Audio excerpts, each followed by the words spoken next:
ఓ అడవి పక్క పల్లెలో కాకి ఒకటి ఉండేది.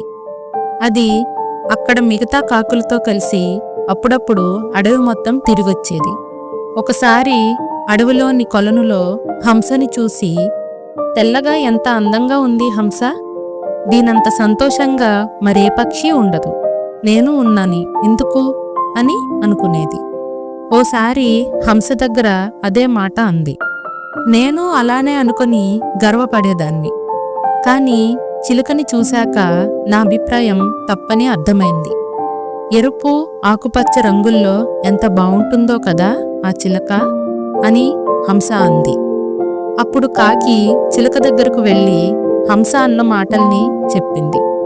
అవును, హంస చెప్పినట్లు నా రంగుల్ని చూసి ఎంతో సంతోషంగా ఉండేది, కానీ నెమలిని చూశాక అందమంటే దానిదే అని అనిపించింది.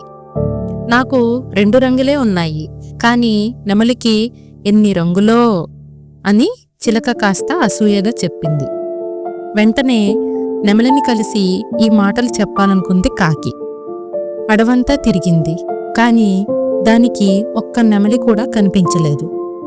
ఒకసారి అది దగ్గరి ఊర్లోని ఒక జూలో నెమలిని చూసింది.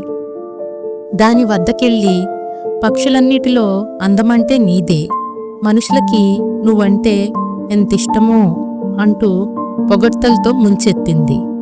కాకి చెప్పేదంతా విన్న నెమలి దీనంగా ముఖం పెట్టి, నా అందం వల్లనే ఇక్కడ బందీ అయ్యాను. అడవిలో ఉన్నంత వరకు వేటగాళ్ళకి భయపడి దాక్కుంటూ తిరగాల్సి వచ్చింది.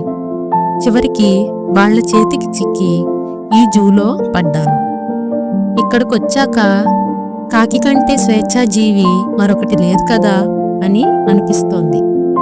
ఇక్కడ దాదాపు అన్ని పక్షుల్ని బందీలుగా పెట్టారు, ఒక్క నీ కాకుల్ని తప్ప. నేనే కాకినై ఉంటే నీలా స్వేచ్ఛగా తిరిగేదాన్ని కదా అని అంది.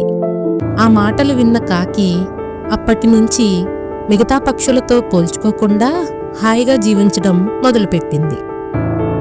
ఈ కథలోని నీతి ఏంటంటే, ప్రతి ఒక్కరికి తనదైన ప్రత్యేకత ఉంటుంది. మనం మనల్ని ఇతరులతో పోల్చుకుంటూ మన విలువను తగ్గించుకోకూడదు. నిజమైన అందం స్వేచ్ఛగా సంతోషంగా జీవించడంలో ఉంది.